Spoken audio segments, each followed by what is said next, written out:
कल हम लोग पढ़े थे तुमको उत्तल दर्पण। उत्तल दर्पण में यूज जाने थे, उपयोग जानने के बाद क्यों और कैसे का जवाब उसमें हम लोग पढ़े थे। बात समझ में आ रही है ना। आज जो हम लोग पढ़ेंगे, आज का क्लास हमारा जो है इम्पोर्टेंट है, बात समझे। आज जो हम लोग क्लास करेंगे वो जो होगा, तुमको न्यूमेरिकल बनाने के लिए क्या चाहिए हमको, वो चीज़ें पढ़ेंगे। अगर आज का तुम ये जो पढ़ा रहे हो अगर इतना दिमाग में है तुमको, तो एक भी न्यूमेरिकल जो है तुम्हारा फंसने वाला नहीं है। बात समझ में आ रही है। उसको हेडिंग लगाओगे, सरक जाओ, सरको जल्दी, मुंह देखती है, ध्यान देना जी। चिन्ह परिपाटी हेडिंग लगाएंगे।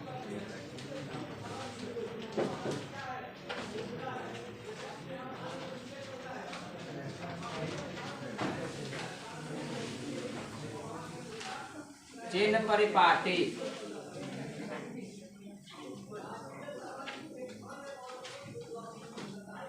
साइन कन्वेंशन हेडिंग लगाओ।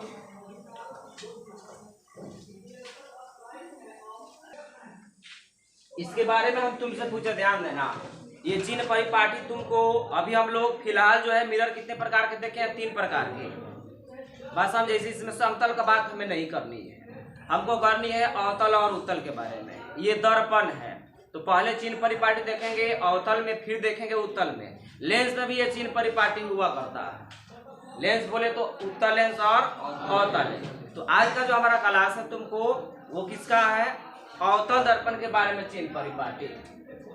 बात समझे। अब देखोगे अवतल दर्पण तुमको बोले तो अवतल दर्पण के लिए ध्यान से सुनना। अवतल दर्पण का में चिन्ह परिपाटी देखने के लिए तुमको ये दिमाग में रखना पड़ेगा कि अवतल दर्पण में किस किस प्रकार के प्रतिबिंब बनते हैं। तो अवतल दर्पण में हम तुमको बताए हैं कि वास्तविक भी प्रतिबिंब बनता है और काल्पनिक भी बनता है।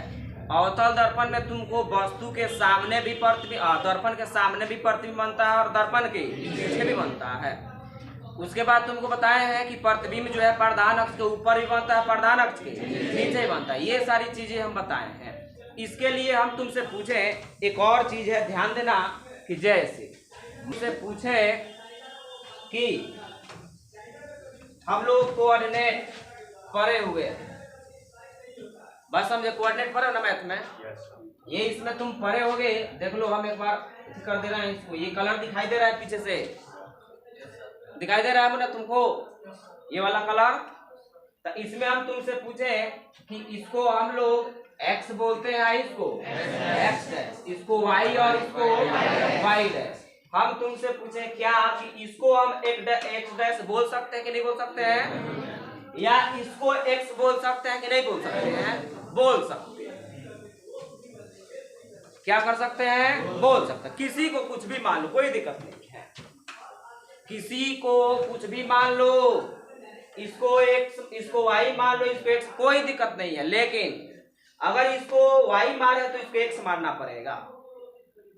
हम लोग क्या है जनरली तुमको कहते हैं कि जो अक्ष पर है इसे उसको x अक्ष बोलते हैं, जो लंबवत उसको, लेकिन ये तो हमारा देखने का तरीका ना है। ऐसे देख रहे हैं तो हमको लग रहा है कि ये अक्ष है, यहाँ से कोई खड़ा होकर के देखा तो उसको तो ये अक्ष दिखाई देगा ना, बोलो जी, ये ना अक्ष दिखाई देगा उसको। ये डिपेंड करता है हम देख कहाँ से रहे हैं, ये कुछ भी मान सकते हैं। बात बुझा रही है ना। तो है मैथ में हम लोग जो पढ़े हैं वो बात हम जानते हैं। इस बिंदु को क्या बोलते हैं बताओ, ओरिजिन बोलते हैं, याद है। ओरिजिन का मतलब मूल बिंदु, क्या बोलते हैं इसको, मूल बिंदु, ध्यान देना। और मूल बिंदु से दाहिने तरफ, अब देखो ये दाहिने, हम ऐसे खड़े हैं, तुम्हारा दाहिने अलग, तुम्हारा भी दाहिने सही है, ऐसे नहीं खड़ा, ऐसे जो है तो हमारा दाहिने ये है, राइट ये है, लेफ्ट, ऊपर ये है, नीचे, दिमाग में रहेगा। तो जो देखना मूल बिंदु से दाहिने तरफ जाने पर जितनी भी दूरियां होगी वह धनात्मक होगी। क्या होगी, धनात्मक होंगी, मतलब प्लस में होंगी। और मूल बिंदु से लेफ्ट की ओर जाने पर, तो मूल बिंदु से लेफ्ट तो इधर मैथ पे जाने नहीं, मैथ बता रहे हैं। तो ये लेफ्ट की ओर जाने पर सभी दूरियां क्या होती हैं? ऋणात्मक, मतलब यहाँ सभी जो दूरियां होंगी वो ऋणात्मक होंगी।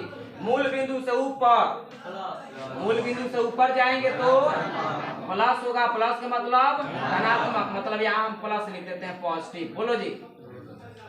और मूल बिंदु से नीचे आते हैं तो ऋणात्मक मतलब माइनस, निगेटिव। बोलो। अब देखोगे ध्यान से, अब वही हम तुमको बात बोले तो अगर दर्पण यहाँ ले लें तो दर्पण में किस प्रकार से होगा? तो हो सकता है कि ये होगा दर्पण के पीछे, ये आगे होगा, ये प्रधान अक्ष के ऊपर होगा, ये प्रधान अक्ष के नीचे होगा। बात बुझ रहे हो? जैसे मान लो कि हम एक, कौन सा दर्पण है ये? कांच है। अब कौन सा दर्पण हुआ? कौन सा दर्पण है ये? कौन सा दर्पण है ये? अवतल दर्पण है। इसको क्या बोलते हैं हम लोग? इसको क्या बोलते हैं? तो ये बताओ, प्रधान अक्ष इधर आ सकता है कि नहीं आ सकता? कहीं खींच लो, कोई दिक्कत नहीं है। बात समझे? अवतल दर्पण में जनरली हम लोग इधर खींचते हैं क्योंकि सारी दूरियां इधर होती है, सारे बिंदु इधर हुआ करते हैं। बात समझे कि ना समझे? तो इसको हम लोग क्या बोलते हैं? और इसको हम तुमको क्या करते हैं कि मान लो कि हम इमेज बनाते हैं, समांतर किरणें कहाँ से जाएंगी? फोकस से, उसके बाद केंद्र से होकर के जाती है। बोलो जी। यहाँ काटी, इसको समझ रहे हो? यहाँ काट दी तो प्रतिबिंब बना। अगर इसी दर्पण को हम यहाँ उठा करके रख दे, बात समझ में आ रही है?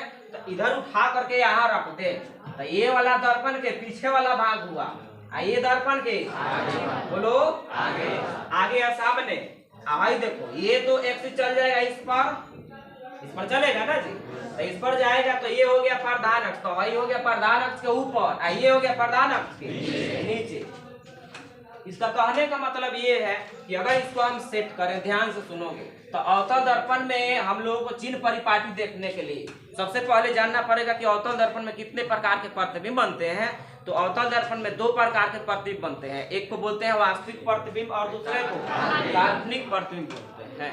बात समझे? वास्तविक प्रतिबिंब में साइन कन्वेंशन जो है तुम्हारा अलग होगा और काल्पनिक प्रतिबिंब में साइन कन्वेंशन क्या होगा?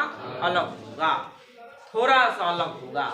और सबसे अधिक न्यूमेरिकल बनाने में जो लड़का को प्रॉब्लम है बस यही है, उसको समझ में ही नहीं आता कि कौन प्लस ले किसको माइनस में ले। बात समझे? लेकिन आज के बाद तुमको कभी प्रॉब्लम इसमें नहीं होगा। बात समझे? दिमाग लगाओगे यहाँ।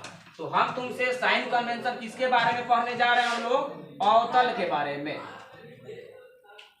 कौन सा दर्पण के बारे में? अवतल दर्पण के बारे में। तो अगर हम तुमको इसमें पूछें कि अवतल दर्पण में कितने प्रकार के प्रतिबिंब बनते हैं तो क्या जवाब देंगे?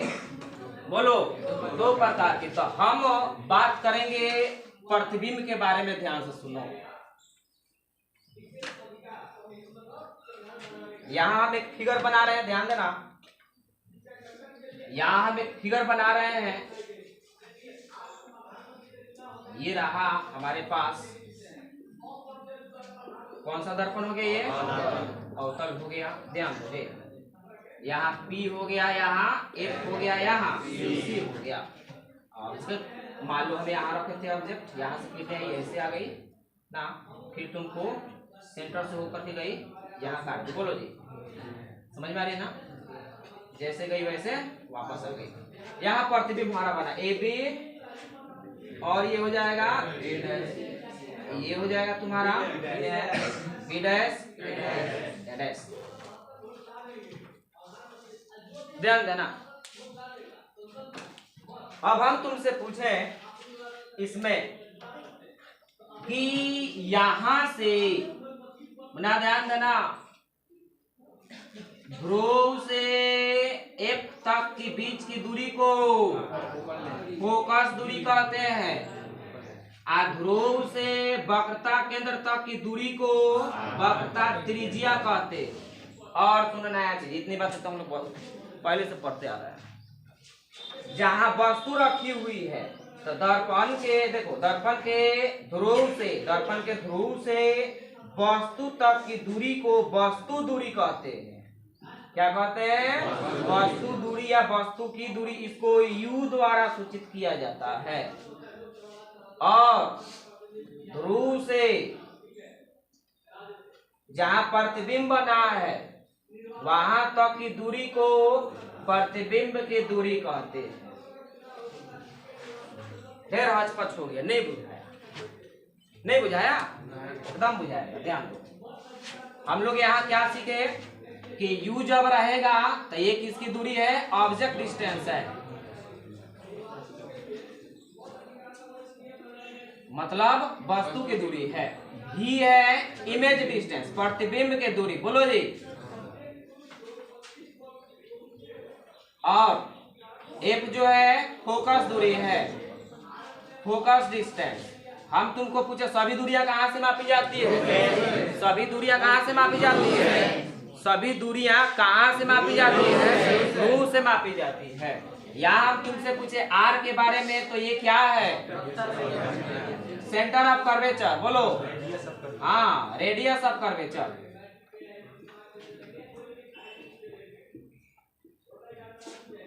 बोलो, आया कि नहीं समझ में? इतना यही तो इसमें दिखा है।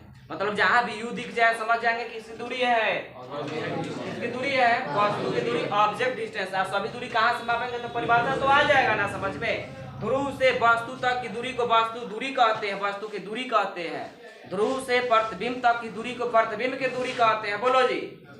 ध्रुव से f तक के बीच की दूरी को फोकस दूरी कहेंगे, बोलो। और ध्रुव से c तक के बीच की दूरी को वक्रता त्रिज्या बोलेंगे। अब इसी में देखना है ये कौन माइनस होगा कौन प्लस होगा। ऐसा नहीं कि सब माइनस होगा सब प्लस होगा, इसमें देखना पड़ेगा। एक बात दिमाग में रखो, हम क्या करने जा रहे हैं कि ये मिटा दे, अब इसका कोई जरूरत नहीं है। अब क्या करने जा रहे हैं हम कि हम एक दर्पण को इसी पर सेट कर दे रहे हैं, एक मिरर को इसी एक्सिस पर ले जाकर इसे बैठा दे रहे हैं ना। बैठाएं, देखना, देखोगे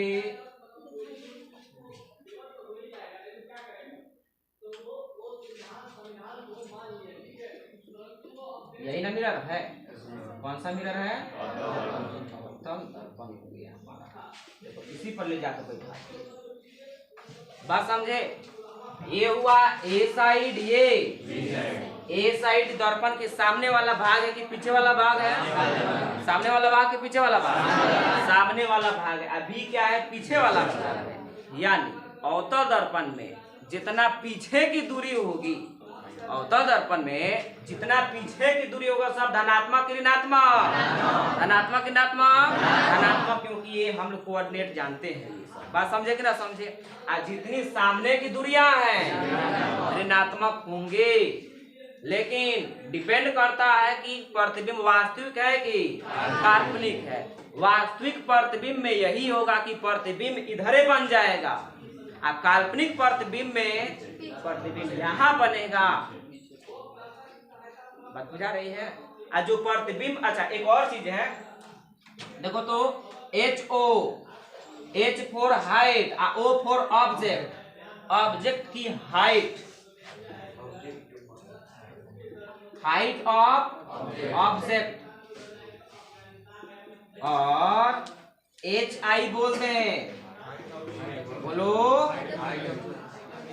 हाइट ऑफ इमेज। कुछ लोगों को बैठा एकदम पकड़ लिया होगा, ज्यादा इंग्लिश तो नहीं हो रहा जी ना? अरे चैटिंग तो करता है तो खाली इंग्लिश से लिखता है, तो करता है कि हम खूब इंग्लिश जानते हैं। यहाँ का दिक्कत है, मिटा दे इसको, हिंदी लिखते हैं। मातृभाषा का सम्मान करते हैं, उनका भी सम्मान करते हैं हिंदी का, और ये थोड़ा सा जरूरी चीज है हमारे देश में। केवल नाम के लिए हिंदी को मातृभाषा, सारी चीज तो इंग्लिश में आ रहे हैं। बढ़िया बढ़िया किताब देगा तो इंग्लिश में आएगा। बात समझे कि ना समझे? केवल नाम से हम बोलते हैं कि हमारा मदर टंग जो है हमारे लिए, अभी बिहार के लिए हिंदी है, पूरे इंडिया के लिए, याद रखिए केवल नाम के लिए है ना। बच्चों को पढ़ाते हैं तो कहाँ पढ़ाते हैं? इंग्लिश में नहीं आता है। हिंदी कहाँ? हिंदी कहाँ उसको? हिंदी में कोई कितना भी शुद्ध वर्ड बोल दे, कोई कुछ नहीं कहेगा। इंग्लिश में 3-4 वर्ड, बड़ा पढ़ा लिखा है इंसान। कितना मानसिकता है, होता है कि नहीं होता? इंग्लिश जो है एक सब्जेक्ट ऐसा है जिससे आदमी की पर्सनालिटी जो है बढ़ जाती है। कैसा भी आदमी इंग्लिश लगे बोल लेना पास में वही हाल है। खैर हाँ, हम लोग वैसे क्या है, कोई दिक्कत तो नहीं है इसमें। अब देखना, अब हम तुमसे पूछें कि देखना, ये जान गए हम, तो अवतल दर्पण के बारे में हम तुमसे पूछें कि अवतल दर्पण में कितने प्रतिबिंब बनते, कितने प्रकार के? 2 प्रकार के। एक होगा क्या वास्तविक प्रतिबिंब, जिसको हम लोग रियल इमेज लिखते, क्या मन कर रहा है लिखने के लिए। इसका मतलब ये नहीं कि इंग्लिश पढ़ के आए इसको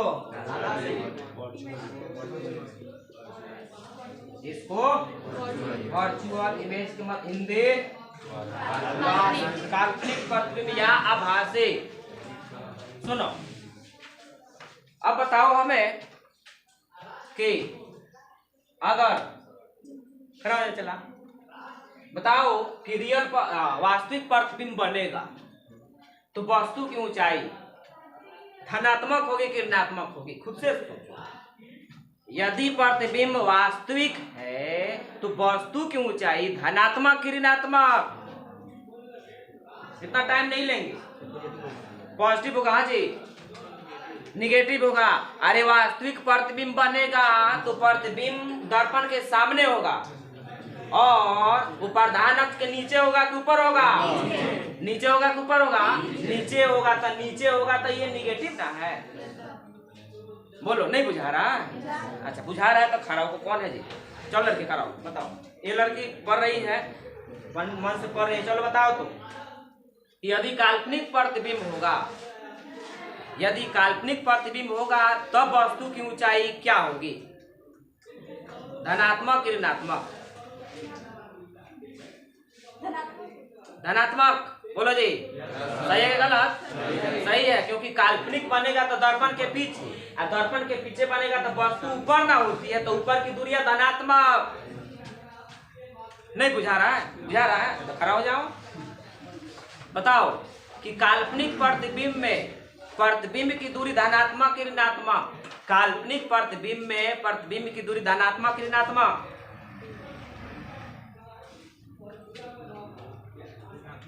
ऋणात्मक लड़का बोला है। बोलो, सही है कि गलत है? गलत है। सही है। काल्पनिक प्रतिबिंब बनेगा तो प्रतिबिंब इधर बनेगा, इधर बनेगा तो ये धनात्मक ना हो गया रे लोल? नहीं बुझा रहा है? बुझा रहा है जी? अब बुझा रहा है? खड़ा होकर बुझा रहा है? अब कोई कॉल भी नहीं करेगा कि बुझा रहा है। क्या नाम है? गुड़िया। चलो बताओ गुड़िया, प्रतिबिंब वास्तविक हो, प्रतिबिंब वास्तविक हो तो वस्तु के दूरी धनात्मक ऋणात्मक? ऋणात्मक बोली है, बहुत बढ़िया बोली है, बात समझे? अच्छा, बैठ जाओ, खड़ा हो। हाँ तो प्रतिबिंब काल्पनिक हो तो वस्तु की दूरी ऋणात्मक? सही है गलत है? हाँ, बस प्रतिबिंब काल्पनिक हो तो वस्तु की दूरी धनात्मक। एक लड़का धनात्मक, एक ऋणात्मक। धनात्मक के पक्ष में कितने लोग हैं? प्योर बैल है ये, ध्यान से सुनो। और ऋणात्मक वाला, अरे बैल कहीं का। हम तुमसे पूछे कि काल्पनिक प्रतिबिंब बना तो वस्तु कहाँ है? नहीं ना रहेगा। काल्पनिक बनेगा प्रतिबिंब तो वस्तु तो इधर ना रहेगा, सामने पीछे वस्तु रखोगे। वास्तविक काल्पनिक होने में वास्तविक प्रतिबिंब वास्तविक बने चाहे काल्पनिक बने, वस्तु की दूरी हमेशा ऋणात्मक, वो चाहे दर्पण हो या लेंस हो। याद रखोगे, दिमाग में बैठा करके कि वस्तु की दूरी हमेशा और हमेशा ऋणात्मक होंगी। याद रहेगा, हमेशा क्या होंगी? ऋणात्मक होंगी, क्योंकि वस्तु को हमेशा दर्पण के सामने रखा जाता है। उसको काल्पनिक और वास्तविक से क्या मतलब है? अरे इधर वस्तु थोड़े रखेंगे, इधर कभी कभी रखेंगे, कभी क्या हमेशा हमेशा। अब बुझा रहे कि नहीं बुझा रही है बातें? समझ में आ रही है आप?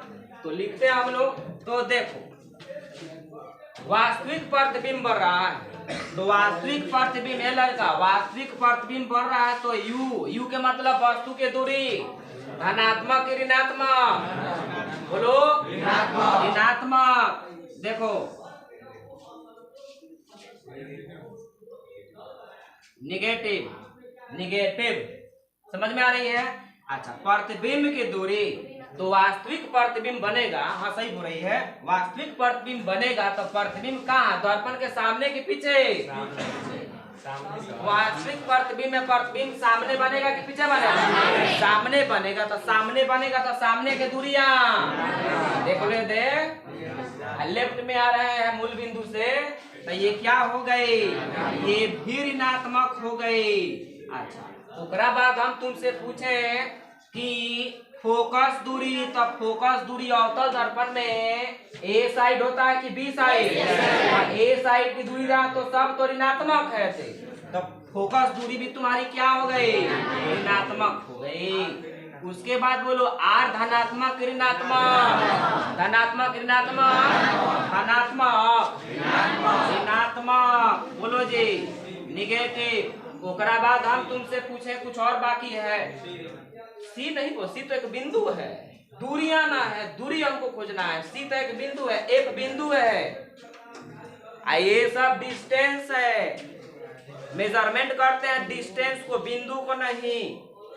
बातें समझ में आ रही है? अच्छा, ओकरा बाद हम तुमसे पूछे, बोलोगे एच ओ वास्तविक प्रतिबिंब जब बनेगा तो वस्तु प्रधान अक्ष के नीचे बनेगा कि ऊपर बनेगा? नीचे बनेगा। तो नीचे की दूरियां ऋणात्मक, तो ये वस्तु की ऊंचाई भी क्या हो गया? ऋणात्मक हो गया। प्रतिबिंब की वस्तु जो है, हम लोग वस्तु की ऊंचाई, वस्तु की ऊंचाई, वस्तु इधर ना रखते हैं जी, तो वस्तु हम लोग इधर रखते हैं, तो वस्तु को इधर रखेंगे तो ये प्रधान अक्ष को ऊपर रखे हैं कि नीचे रखे? ऊपर। तो ऊपर की दूरियां बोलो धनात्मक, तो ये वस्तु की दूरी क्या हो जाएगी तुम्हारा? प्लस हो जाएगी। अच्छा, प्रतिबिंब की ऊंचाई, वस्तु की ऊंचाई क्या हो गया? प्लस, क्योंकि हमेशा प्रधान अक्ष ऊपर रख रहे हैं। प्रतिबिंब की ऊंचाई बोलो, तो वास्तविक प्रतिबिंब में प्रतिबिंब जो है तुम्हारा नीचे बनेगा, तो ये क्या हो जाएगा? निगेटिव। समझ में आ रही है? आ जाओ वर्चुअल में। वर्चुअल में क्या क्या चेंज होगा ध्यान से सुनोगे। अगर काल्पनिक प्रतिबिंब बने तो यू धनात्मक की ऋणात्मक? अभी बोले यू धनात्मक ऋणात्मक। काल्पनिक वास्तविक से वस्तु के दूरी पर कोई प्रभाव नहीं पड़े, क्योंकि हमेशा ये सामने रखते हैं, तो ये क्या हो गया? ऋणात्मक। अच्छा, भी बोलो, केवल भी चेंज होगा। अच्छा रुको 2 मिनट रुक जाओ। अब तुमसे पूछे ए फोकस दूरी, तब फोकस दूरी तुमको काल्पनिक हो प्रतिबिंब चाहे वास्तविक हो अवतल दर्पण में, सभी तो फोकस दूरी इधर है ना होता है जी। तो आई है फोकस दूरी है यहाँ से यहाँ त्रिज्या, तो ये सामने है, तो ये क्या हो गया? निगेटिव। आर क्या हो गया? निगेटिव। ओकरा बाद भी बोले तो काल्पनिक प्रतिबिंब में जो प्रतिबिंब जो है तुमको दर्पण के पीछे बनता है, तो इधर बनेगा, तो इधर क्या हो गया? धनात्मक, यानी तुम्हारा केवल एक चीज चेंज कर गया ये वाला। ओकरा बाद एच ओ बोलो, एच ओ तो धनात्मक होगा, एच आई ऋणात्मक होगा नहीं। इसमें अब देखो काल्पनिक प्रतिबिंब बनेगा, तो काल्पनिक प्रतिबिंब में प्रतिबिंब जो बनेगा वो प्रधान अक्ष के ऊपर बनेगा, तो ऊपर का मतलब